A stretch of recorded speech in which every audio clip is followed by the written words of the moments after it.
2023년 3월 5일. 오늘 일요일이다. 아침은 간단하게 빵과 물, 그리고 점심은 어제 먹었던 야채밥과 돼지갈비 조금, 저녁에는 딸내미와 같이 스시를 먹었다. 날씨는 정말 화창하다. 따스하고 좋다. 그리고 딸내미가 사용할 화장품을 구입하고 기차역까지 바래다 주었다. 화장실은 아주 안 좋았다. 매우 안 좋았다. MZ세대라 사실 그들이 어떤 세대인지 잘 모른다.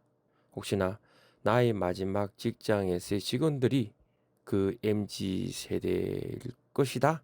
굳이 내가 그들이 언제 태어났으며 어떤 환경에 노출이 되어서 지금에 이르게 되었는지 알아본다는 것은 지금 나에게는 아무런 의미가 없을 수 있다. 그러나 미래는 모르지 않느냐. 앞으로는 그들이 이 사회를 이끌어 갈 수 있기에, 모른다고 손을 놓을 수 없기에 MZ세대에 대해 알아보는 것도 좋다고 생각했다. 오늘도 미안하지만 나무 위키의 손을 빌려보았다. 통째로 카피를 했다. 미안하다. 그런데 카피해서 가져왔지만 한 번 정도는 읽어보았다. MZ세대는 밀레니엄 세대와 G세대를 통틀어 지칭하는 대한민국 신조어이다. 밀레니엄 세대는 X세대와 G세대 사이의 인구 통계학적 집단이다. 내가 그 X세대이다.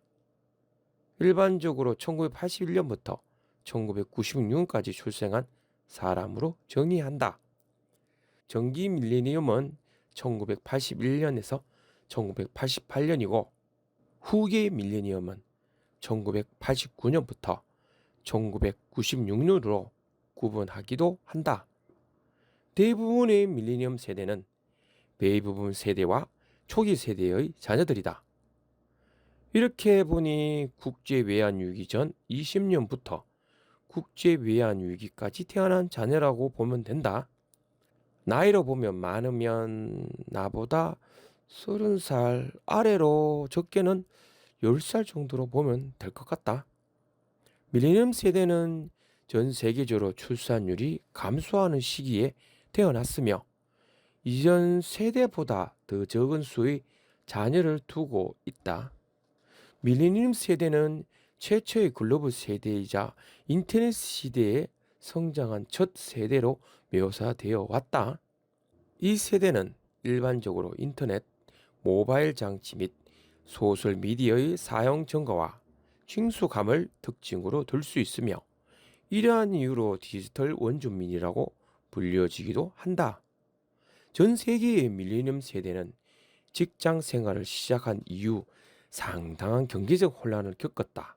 많은 세대들은 대공황의 여파로 노동시장에서 초기에 높은 수준의 청년 실업에 직면했고 10년 후 코로나19 대유행으로 인해 또 다른 불황을 겪었다. G세대는 밀레니엄 세대와 알파 세대의 사이에 있는 인구 통계학적 집단이다. 연구원들과 대중 매체들은 1990년대 중후반과 2010년대 초 사이 출생자를 G세대라 본다. G세대의 구성원들은 대부분 X세대의 자녀들이다. 나의 자녀가 G세대이다. G세대는 어릴 때부터 인터넷과 휴대용 디지털 기술에 접근하여 성장한 최초의 사회세대로서 디지털에 정통하지 않더라도 디지털 원주민이라고 불렸다. 또한 스크린 타임이 어린 아이들에 비해 청소년들에게 미치는 부정적 영향이 가장 뚜렷하다. 이렇게 나무위키에 있는 자료를 복사하여 읽어보았다. 그렇다면 사회생활 중에 같이 일을 수행한 직원 중에 있었던 MZ세대에 대해 이야기해 보겠다. 전에 제작한 영상 중 나와 같이 근무한 신입 및 기존 직원에 대해 이야기해 보자를 보시면 대부분의 직원들이 MZ세대인 것을 아실 것이다. 그 직원들 중에서도 자신을 개발하고 발전하는 직원이 있는가 하면 그렇지 않은 직원도 있다. 그래서 자신의 발전도 없고 아무 생각 없이 사는 직원에 대해 이야기해 보려고 한다. 그들을 만난 건 2008년도 후반일 것이다. 그들은 내가 다닌 마지막 회사의 직원이다. 내가 입사하기 전에 기존에 있던 직원이었다. 그들의 특색이 서로 달라서 말레깽이와 오타쿠로 구분해서 지칭하여 이야기해 보겠다. 실제로는 한 명은 말랐고 한 명은 멀리서 딱 봐도 오타쿠처럼 생겼다. 심지어 남자의 관심 1도 없는 딸내미가 손사래를 칠 정도면 뭐 다른 말이 더 필요하겠는가? 그러면 먼저 말레깽이부터 이야기해 보겠다. 식성이 조금 까다로운 직원이었다. 생선 종류는 잘 못 먹는다. 그렇다고 전혀 못 먹는 것은 아니다. 이 동네에서는 추어탕이라는 미꾸라지를 갈아서 요리하는 음식이 있는데 이것을 잘 먹지만 회는 잘 못 먹는다. 회사 일을 처리하면서 무슨 생각을 하는지 자꾸 틀린다.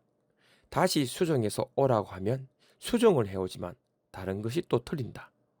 계속 이런 것을 서너 번 반복하다 보면 나는 그동안 힘이 빠진 상태가 된다. 그리고 창의적이지 못하다. 딱 그것 배운 그 외에는 하지 못한다. 조금만 창의적인 내용이 나온다면 전혀 작업을 못하고 계속 물어본다. 잘 모르고 한다면 공부를 해서 그래도 모른다면 나에게 물어보고 해야 하는데 그런 것이 전혀 안 되어 있다. 다음은 오타쿠에 대해 이야기해 보겠다. 이 직원은 이야기하고 싶지 않지만 여러분들도 이런 직원이 있다면 회사의 일을 배정시킬 때 참고하기 바란다. 내가 이제까지 본 직원 후임 중에 최악의 직원이다. 그 녀석과 아주 비슷한 직원을 알고 있다. 아니, 체격이 비슷한 직원이다.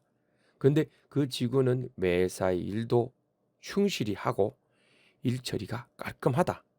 더욱이 자신의 현 위치를 잘 알고 좀 더 앞으로 성장할 수 있는 일을 찾아 매진을 하는 직원이었다.